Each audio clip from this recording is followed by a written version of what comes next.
Assalamualaikum warahmatullahi wabarakatuh. Perkenalkan, kami dari kelompok 11 yang beranggotakan Aminah Nabila Trimaila, Hidayatul Hidayah, dan Siti Fatonah. Di sini kami ingin memaparkan sebuah materi yang berjudul Konsep Dasar Supervisi Pendidikan. Baik, kita masuk ke materi yang pertama, yaitu tentang pengertian supervisi pendidikan. Supervisi pendidikan secara umum dapat disimpulkan sebagai proses pembinaan dan pemantauan yang dilakukan oleh pihak yang lebih ahli, misalnya kepala sekolah, pengawas, atau supervisor pendidikan terhadap guru dan tenaga kependidikan. Supervisi itu tujuannya bukan untuk mencari kesalahan, tapi untuk memperbaiki dan meningkatkan mutu proses pembelajaran. Jadi ini lebih mengarah ke pembinaan, pendampingan, dan pemberian solusi. Ada beberapa ahli yang mendefinisikan supervisi pendidikan sebagai berikut. Yang pertama ada Kimball Wallace. Beliau menyatakan bahwa supervisi adalah sebuah kegiatan yang membantu guru menciptakan proses pembelajaran yang lebih baik dan efektif. Lalu yang kedua ada Boston dan Bogner. Beliau menyebutkan bahwa supervisi merupakan sebuah upaya untuk memperbaiki suasana belajar mengajar secara menyeluruh, bukan hanya dari segi materi, tetapi juga dari metode, pendekatan, dan hubungan interpersonal. Lalu yang ketiga ada R.K. Bent menekankan bahwa supervisi adalah bimbingan terus-menerus, bukan intervensi sesaat kepada guru agar mereka bisa mengajar lebih efektif, kreatif, dan profesional. Jadi dapat disimpulkan bahwa supervisi pendidikan adalah upaya profesional yang dilakukan secara sistematis dan terus-menerus oleh pihak yang kompeten untuk membina, mendampingi, dan meningkatkan kemampuan guru. Dibagi menjadi dua kategori. Yang pertama ada makro, yaitu supervisi umum. Ini sifatnya lebih luas dan menyeluruh. Biasanya ini dilakukan oleh pengawas atau kepala sekolah. Ini mencangkup proses pembelajaran di kelas, manajemen dan administrasi sekolah, pengelolaan fasilitas, aktivitas pendukung kayak sarana prasarana, lingkungan belajar, dan budaya sekolah. Lalu yang kedua ada mikro, yaitu supervisi klinis. Nah, yang ini nih lebih spesifik dan personal. Ini fokusnya ke satu guru atau satu kegiatan belajar.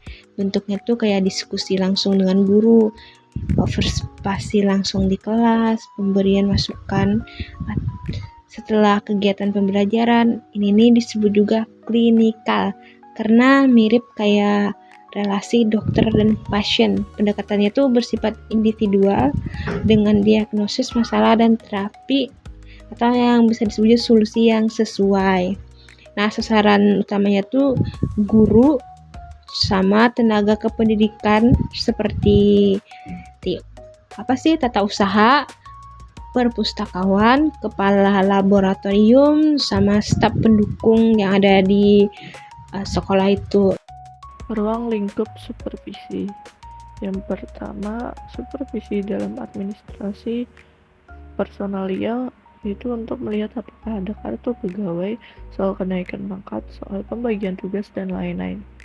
Yang kedua, supervisi dalam pemeliharaan gedung dan alat-alat seperti kursi, meja, ruang belajar, papan tulis, dan lain-lain. 3. Supervisi dalam penyelenggaraan perpustakaan, yaitu kondisi buku, pelayanan, ketertiban, dan lain-lain. Keempat, supervisi dalam administrasi keuangan, seperti ingin melihat apakah pengeluaran sesuai dengan aturan, ketetapan pembayaran gaji atau honor lainnya kepada pegawai dan guru. Kelima, supervisi dalam pengelolaan kafeteria, yaitu soal kebersihan tempat makanan, serta soal ketertiban siswa, yang jangan sampai menjadi tempat bermain, bolos, dan juga merokok. Terakhir, supervisi dalam kegiatan kokurikuler, apakah sampai mengganggu kegiatan belajar, kesehatan, dan juga keamanan. Fungsi supervisi terbagi menjadi 8. Yang pertama ada fungsi motivatif adalah peran supervisi bagi terbangunnya proses memotivasi tenaga kependidikan agar sungguh-sungguh menjalankan tugasnya secara benar. Yang kedua ada fungsi asistensi atau memberikan bantuan kepada supervisi yang mengalami kesulitan ataupun kelemahan dalam melaksanakan tugas.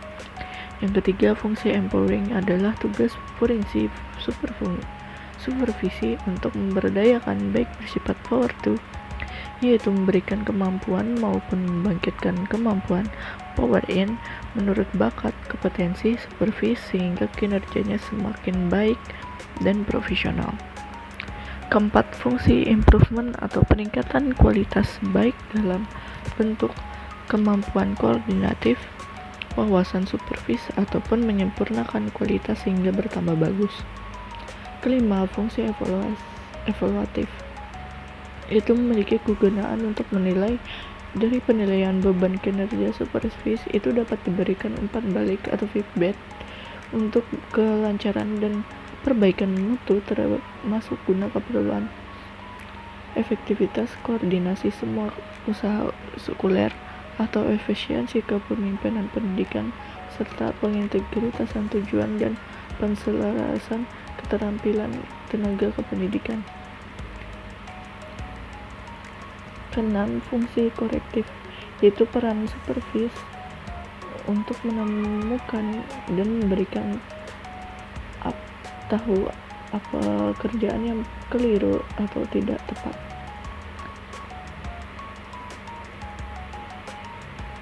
Yang ketujuh, fungsi investigatif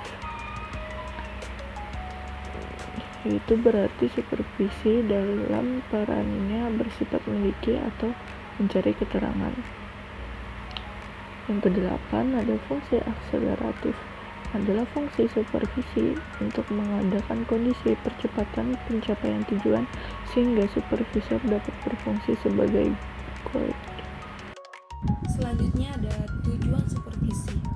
Tujuan supervisi secara umum adalah perbaikan kualitas pembelajaran. Bila dilihat dari tujuan supervisi secara fungsional, dapat dibagi menjadi 7. Yang pertama, meningkatkan mutu pembelajaran. Yang kedua, koordinasi kegiatan sekolah. Yang ketiga, menambah pengalaman guru. Yang keempat, dorong kreativitas. Yang kelima, evaluasi berkelanjutan. Yang keenam, transfer skill dan wawasan. Dan yang terakhir, sinkronkan tujuan dan akselerasi pencapaian. Kemudian, tujuan supervisi secara sistematik. Yang pertama, mengembangkan dan mengoptimalkan target kurikulum. Yang kedua, mengembangkan dan meningkatkan proses pembelajaran. Yang ketiga, mendorong dan membantu perbaikan metode kegiatan. Yang keempat, membina dan mengembangkan organisasi profesi. Yang kelima, meningkatkan dan mengembangkan wawasan dan keilmuan. Dan yang terakhir, meningkatkan dan mengembangkan keterampilan teknik penilaian. Kesimpulan, supervisi pendidikan adalah proses pemantauan, pembinaan, dan evaluasi yang bertujuan untuk mendorong tercapainya tujuan pendidikan secara efektif, memberdayakan tenaga pendidik, meningkatkan kualitas guru dan pembelajaran.